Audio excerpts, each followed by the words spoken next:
रहा हो, सम्यक रूप से जिसने विचार लिया कि अब मेरा कल्याण, मेरा परम मंगल केवल भगवान से ही होगा और अंदर से आश्रित हो गया, ये बहुत बड़ी बात है। साधन में त्रुटि, साधन में कमी, आश्रय पक्का, भगवत प्राप्ति पक्की। आश्रय में कमी, आश्रय में त्रुटि, साधन बहुत बढ़िया, जन्म जन्म लगेंगे। समझ लो, क्योंकि आश्रय ही सर्वोपरि है। हम हृदय की अपनी बात कह रहे हैं। ऐसी परिस्थिति आएगी कि शरीर से ठाकुर सेवा नहीं बन पाएगी, ऐसी परिस्थिति आएगी कि कान से सुनाई नहीं देगा भगवत कथा, ऐसी परिस्थिति आएगी जबान से बोल नहीं सकते, ऐसी परिस्थिति आएगी कि होश नहीं रहेगा। अब कौन सा काम आपका भगवत प्राप्ति कराएगा? कोई शुद्ध नहीं। और उस समय मृत्यु होती है तो जहां हमारी चिंतन वृत्ति बेहोश हुई वही परिणाम मिलेगा। लेकिन जो आश्रित है उस समय वो आश्रयदाता, उसके हृदय में स्फूर्ति होता, स्फुरण होता है उसका, वो स्वयं प्रकाशित हो जाता है और अंतिम चित्तवृत्ति घूमकर उस आश्रयदाता पे आती है और वो भगवान को प्राप्त हो जाता है। इसलिए यह गुण साधन ते नहीं होई, तुम्हारी कृपा पाव कोई कोई। निहाल कर दिया भगवान ने, आश्रय देकर निहाल कर दिया। आश्रय देकर, हमने आश्रय लिया यह भी कमजोर बात है, क्योंकि हम तो ऐसे ढुलमुल स्वभाव के हैं कि आज कहते हैं भगवान का आश्रय लिया, मन कहीं धन का आश्रय ले ले, कहीं तन का आश्रय ले ले, कहीं जन का आश्रय ले ले।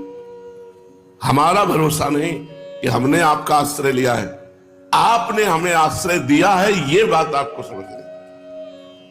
आपने हम जैसे को, हम जैसे भी हैं, हमने दावा नहीं पेश किया था कि आश्रय दे दो, हम आश्रय के लायक हैं। आपने आश्रय दिया है, बस आपने आश्रय दिया है, इस भरोसे से मैं बिल्कुल निश्चिंत हूं। निर्विकार भाव है कि हमें आपकी प्राप्ति होगी, क्योंकि आपने हमें आश्रय दिया है। इतने लोग बैठे हैं, इनमें से बताओ कि आपने आश्रय लिया है या प्रभु ने आश्रय दिया है? तो आपके हृदय में एक बात आएगी, प्रभु ने आश्रय दिया है, मैं कहां इस लायक था। और जिनको लायक लग रहा हो तो कुछ दिनों में देख लेना तुम लायक हो क्या, क्योंकि अपना पूरा जीवन यही है। 10-20 वर्ष का तो अनुभव है नहीं, पूरे जीवन का अनुभव कह रहे हैं। अगर तुम्हें योग्यता लग रही हो कि मैं कुछ योग्य हूं, तो कुछ ही दिनों में देख लेना, पूरा पोंछा लगा मिलेगा तुम किसके योग्य हो। बिल्कुल क्लियर बात कह रहा हूं, इस समय जो कह रहा हूं। तुम्हें अगर लग रहा हो कि मैं किसी योग्य हूं, तो तुम्हें उत्तर मिल जाएगा, माया उत्तर दे देगी कि तुम किसी योग्य नहीं हो। जय हो आश्रय दाता की। तो अब क्या चिंता करना, जब मैं किसी योग्य नहीं था तब तो आश्रय दिया, अब तो एक योग्यता आ गई है कि मैं आपके आश्रित हो रहा हूं, ये अंदर से आ गया है। आपने आश्रय दिया और इधर भी आ गया कि मैं आपके आश्रित हूं, अब तो बहुत बड़ी बात बन गई।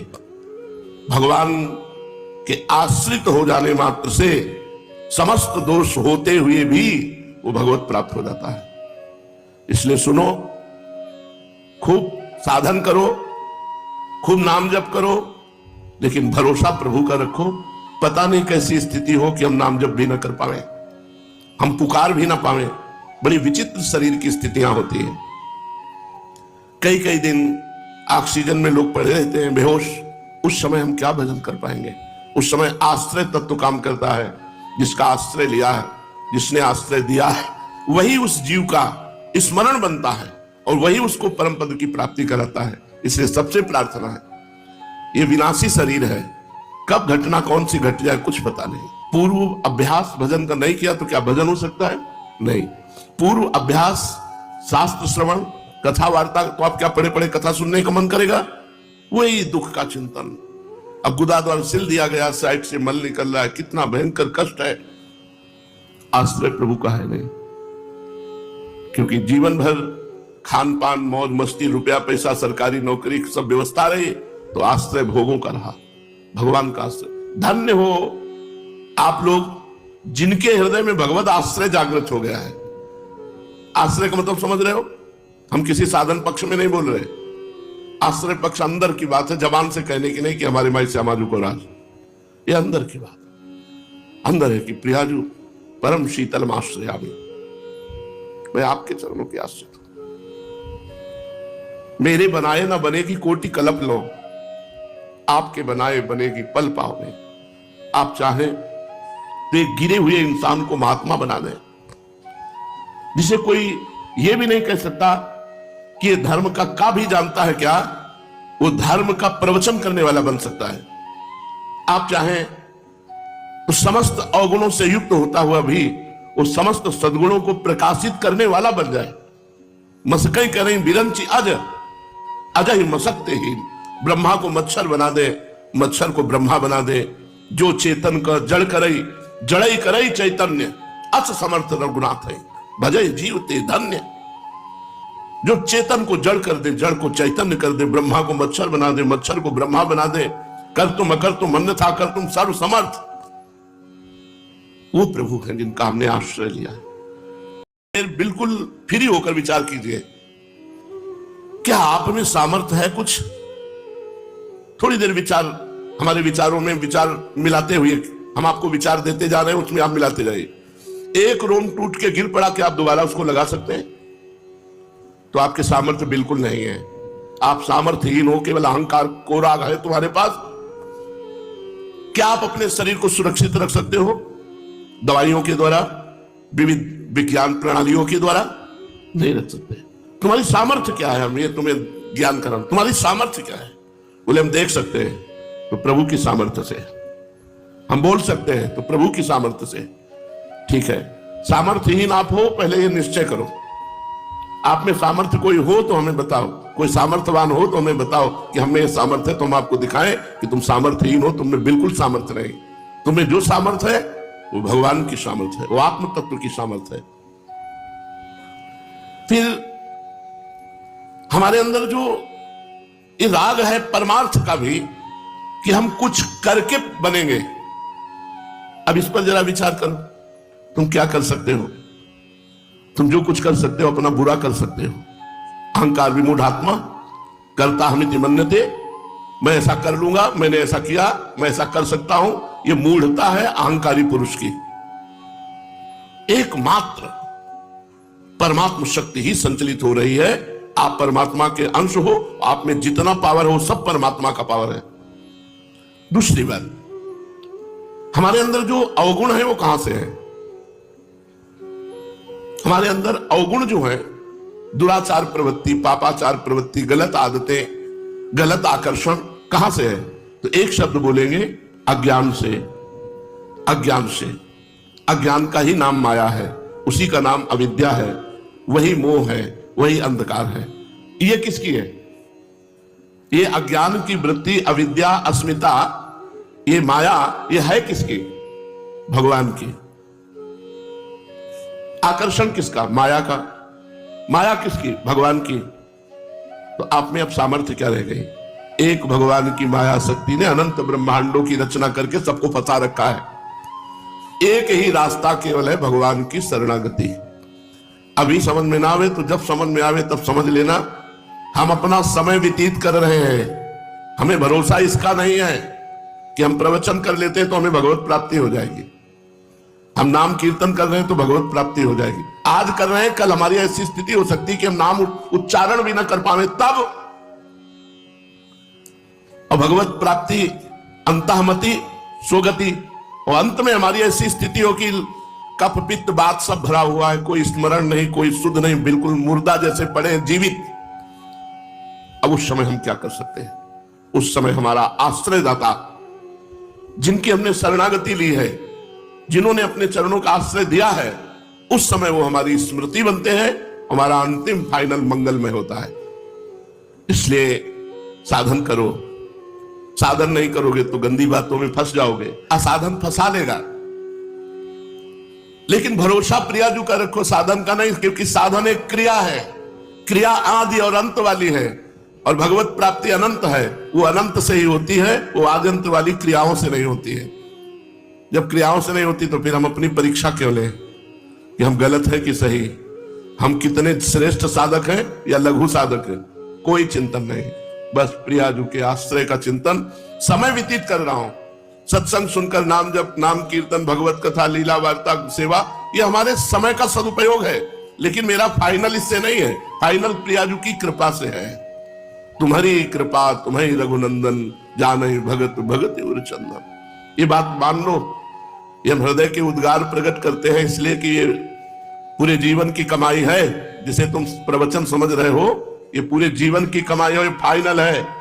जिसने ये बात पकड़ ली, केवल गोरे चरणारविंद का आश्रय, प्रियाजू के चरणों का आश्रय, निश्चिंत हो जाओ, काम हो गया तुम्हारा। तुम्हें हर समय यही कहना हमारा तो काम हो गया, तो तुम निर्गुण हो गए, माया के तीनों गुणों से परे हो गए, तुम निर्विकार हो गए, तुम्हारी ऐसी स्थिति है, तो तुम्हें श्री जी की तरफ देखना है। उत्तर नहीं देना, श्री जी की तरफ देखना। ये प्रश्न कर रहा है, आप देखो, अब आपके शरणागत हैं, आप देखो, अगर आप चाहो तो एक सेकंड में भगवदाकार वृत्ति, दूसरा सेकंड जब लगेगा जब आप जीवत्व से मुक्त होकर के ब्रह्माकार वृत्ति में होंगे।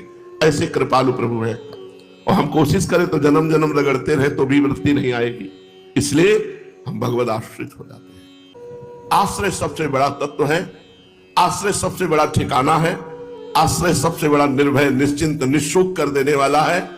आज अभी इसी क्षण निर्भय, निश्चिंत, निशोक हो सकते हो बिना साधन के, यदि भगवद आश्रय हृदय में आपके जागृत हो जाए। पर वो ऐसे होता नहीं, वो होता परिस्थितियों में ही है। जब चारों तरफ से अंधकार होता है तब एक रास्ता दिखाई देता है, हरि शरणम हरि शरणम। नहीं, जीव का स्वभाव है कि छोटी छोटी वस्तुओं का आश्रय ले लेता है, भगवान के आश्रय की तो बात जाने दो। छोटी छोटी वस्तुओं का आश्रय लेकर पर ब्रह्म परमात्मा तत्व भगवान का आश्रय छोड़ देता है। हम हैं तो उन्हीं के अंश हैं, उनको छोड़ करके हमें कहां विश्राम मिल सकता है। चराचर जगत भटकता हुआ, भागता हुआ चला जा रहा है, भूत बना हुआ, क्या लक्ष्य है कोई पता नहीं। इंद्रियों की गुलामी, मन की गुलामी, माया की गुलामी, भागता घूम रहा है पूरा जीवन, हाय हाय हाय, मर गए। फिर नाली का कीड़ा, सुअर, कुत्ता, भूत, प्रेत, पशु, पक्षी, क्या बनेगा, क्या भरोसा। फिर वहां कोई साधना, कोई भगवदाश्रय, कोई ज्ञान। चूको मत, खूब अव्यर्थ कालत्व में एक भी मिनट खाली न जाने पावे, पर भरोसा इसका नहीं है। क्योंकि आज हमारा शरीर स्वस्थ है तो हम प्रयासरत हैं, कल ऐसी स्थिति नहीं रहेगी, कल ऐसी स्थिति नहीं रहेगी। और स्थिति परिस्थिति की गुलाम नहीं होती, आप ये भी ध्यान रखना। स्थिति परिस्थिति की गुलाम नहीं होती, कैसी भी परिस्थिति हो। जैसे राजा सिंहासन पर बैठा होता है, ऐसे स्थिति जागृत रहती है हर समय, चाहे जितना भयंकर कष्ट हो, भयंकर ऐसी परिस्थिति हो, उस समय स्थिति जागृत रहती। जीवन भर कमाई किया, उसका फल मिला क्या, स्थिति। परिस्थितियों में भी अपनी स्थिति नाम डगमगाए, उसे स्थिति कहते हैं। भारी से भारी प्रतिकूल परिस्थिति, मृत्यु का सामने स्वरूप दिखाई दे रहा है और आप मुस्कुरा रहे हो। मैं दृष्टा हूं, साक्षी मात्र हूं, मैं शरीर नहीं हूं। ये स्थिति, प्रवचन नहीं, ये स्थिति है। हर कष्ट, हर दुख को दृष्टा भाव से जो है उस तत्व का अनुभव कर रहा है। ये आश्रय से मिलता है, ये पढ़ने लिखने से नहीं मिलता। नायम आत्मा प्रवचने न लभ्या न मेधया न बहुना श्रुतेन। बहुत प्रवचन कर लेने से या बहुत प्रवचन सुन लेने से या बहुत बुद्धिमान होने से इस तत्व का बोध नहीं होता, ये भगवत कृपा से होता है। तुम्हारी कृपा, तुम्हें रघुनंदन। इसलिए अहंकार छोड़कर भगवान के आश्रित होकर खूब अव्यर्थ कालत्व में शब्द पर ध्यान, एक भी मिनट खाली न जाने पावे। कभी नाम चल रहा है, कभी वाणी चल रही, कभी भगवत चर्चा सुन रहे हैं, कभी भगवत चर्चा कर रहे हैं, कभी भगवान की पर्सनल वार्ता कर रहे हैं, प्रभु से वार्ता कर रहे हैं, भगवान की वार्ता पर्सनल भगवान से कर रहे हैं। नाथ आपका स्वभाव है, आपका प्रभाव ऐसा है, प्रभु अब तो आपके भरोसे है, अब आप देख लीजिए प्रभु। प्रभु से वार्ता कर। आते हैं मूल प्रसंग में। कल के प्रसंग में था महाप्रभु चैतन्य देव कीर्तन के बीच में बोले कि एक अवधूत महापुरुष पधार रहे हैं नदिया में, नवद्वीप में, आप उनकी खोज करो। तो जिनको अवधूत करके संबोधन किया, ये भगवान के स्वरूप ही है। जैसे चैतन्य महाप्रभु को भगवान का स्वरूप माना गया, कृष्ण स्वरूप, तो नित्यानंद महाप्रभु को बलराम का स्वरूप माना गया। और महाप्रभु के नाम के पहले उनका नाम उच्चारण किया गया, निताई गौर हरि बोल। निताई। नित्यानंद महाप्रभु की खोज के लिए वैष्णवजन व्याकुल हो गए कि महाप्रभु ने भावावेश में कहा कि कोई अवधूत महापुरुष पधार रहे हैं, उनकी खोज करो। महाप्रभु अवतरित ही हुए पूरे जगत को भगवान नाम में डुबोने के लिए। अपने धर्म की रक्षा के लिए स्वयं भगवान ने कहा, यदा यदा धर्मस्य ग्लानिर्भवत भारत अभ्युत्थान अधर्मस्य तदात्मानं सृजाम्यहम् परित्राणाय साधूनां विनाशाय च दुष्कृताम् धर्म संस्थापनार्थाय संभवामि युगे युगे। कभी कभी धर्म की स्थापना के लिए भगवान विनाश लीला करते हैं, दुष्टों को मारते हैं, फिर धर्म की स्थापना करते हैं। कभी कभी भगवान प्रेमी रूप में अवतरित होते हैं और दुष्टता का विनाश करते हैं और दुष्टों में साधुता का स्थापन करते हैं। दुष्टों को मारते नहीं है, दुष्टों की दुष्टता का विनाश करके उनको साधु बना देते हैं। पूरे परिकर के सहित पधारते हैं भगवान। पूरा परिकर यहां भी पधारा हुआ है। श्री अद्वैताचार्य जी को भगवान शंकर का स्वरूप मानते हैं, नित्यानंद महाप्रभु को बलराम का स्वरूप, चैतन्य महाप्रभु को प्रिया प्रीतम का मिलित स्वरूप। ऐसा पूरा परिकर, भागवतिक परिकर पधारा हुआ है जगत मंगल के लिए। प्रभु नित्यानंद जी का जन्म वीरभूमि जिले के अंतर्गत एक चाका नामक एक छोटे से ग्राम में हुआ था। इनके ग्राम से थोड़ी दूरी पर मोड़ेश्वर नाम का एक बहुत ही प्रसिद्ध शिवलिंग था जिसका शुद्ध नाम मयूरेश्वर। हमने ये देखा कि बड़े बड़े महापुरुषों के जीवन में भगवान शंकर की विशेष कृपा रहे। चाहे राधा बाबा का जीवन पढ़ो, नरसिंह मेहता जी का जीवन, या पहला विश्राम भगवान शिव, भगवान शंकर की कृपा से ही हरि भक्ति की तरफ। अगर इस जन्म में आपने शंकर जी की आराधना नहीं की, हरि भक्ति प्राप्त की, तो पूर्व जन्म में आपसे जरूर भगवान शंकर की आराधना हुई है। बिना शंकर आराधन के हरि प्रेम या हरि आश्रय असंभव सा है। और एक गुपुत मत सबई कहो कर जोरी, शंकर भजन बिना नर भगत न पावे मोरे। प्रथम में भगवान शंकर की आराधना और उनकी कृपा से श्यामा श्याम के चरणों की प्रीति, ये सिद्धांत पाया गया है, बड़े बड़े महापुरुषों के जीवन में पाया गया। तो समीप ही ग्राम के मयूरेश्वर नाम के महादेव जी थे। आजकल वहां मयूरेश्वर नाम का एक ग्राम भी बसा है जो वीरभूमि का एक थाना है। नित्यानंद महाप्रभु के पिता का नाम हाड़ाई ओझा और माता का नाम पद्मावती देवी था। ओझा दंपति भगवान श्री हरि के भक्त थे। बिना परम भागवत और सद वैष्णव हुए उनके घर में नित्यानंद जैसे महापुरुष का जन्म हो ही कैसे सकता था। उस समय सांप्रदायिक संकुचितता का इतना अधिक प्राबल्य नहीं था। प्रायः सभी संप्रदायों के मानने वाले वैष्णव स्मार्त मतानुसार ही अपने को वैष्णव मानते थे। सबके उपास्य देव भगवान श्री हरि ही होते थे। हरि पूजन को ही प्रधानता देते हुए अन्य देवताओं की भी समय समय पर भक्ति भाव से पूजा किया करते थे। अपने को श्री वैष्णव संप्रदाय के अनुयायी कहने वाले कुछ जो आज शिव पूजन की तो बात ही क्या, त्रिपुंड बिल्वपत्र और रुद्राक्ष आदि के दर्शनों से घृणा करते हैं। कैसे वैष्णव हैं? शिव द्रोही मम दास कहावा, सोनर मोहि सपने नहीं भावा। ऐसा हो ही नहीं सकता कि भगवान शंकर से द्रोह करने वाला शिव द्रोही वो भगवान श्री हरि का प्रेमी हो जाए, नाटक भले कर ले, सच्चा भक्त नहीं हो सकता। सच्चा भक्त भगवान शिव से कभी द्रोह, शिव से, अरे वो किसी जीव से द्रोह नहीं कर सकता। उमा दे रामचरण रथ विगत काम मद को निज प्रभु में देखें, जगत के ऐसन करें विरोध। कुछ लोग ऐसे हैं जो शिव पूजन की तो बात क्या, त्रिपुंड बिल्वपत्र और रुद्राक्ष आदि से भी घृणा करते हैं। पूर्व काल में उनके भी संप्रदाय में कई शिव उपासक आचार्यों का वृत्तांत मिलता है। नित्यानंद महाप्रभु के पिता हाड़ाई पंडित वैष्णव होते हुए भी नित्य प्रति मोड़ेश्वर मयूरेश्वर भगवान शंकर जी की जाकर जल चढ़ाना, रुद्राभिषेक करना, उनकी आराधना करना। पक्की बात है, बिना शिव पूजा के ना ऐसा पुत्र प्रकट होगा, ना ऐसा भाव प्रकट होगा कि वो भगवान श्री हरि का प्रेमी पुत्र हो या भगवान श्री हरि के प्रति प्रेम भाव जागृत हो जाए। वो नित्य प्रति मयूरेश्वर में जाकर बड़े भक्ति भाव से शिव जी की पूजा किया करते थे। शिवलिंग की पूजा से समस्त ब्रह्मांडों के देवताओं की पूजा हो जाती है।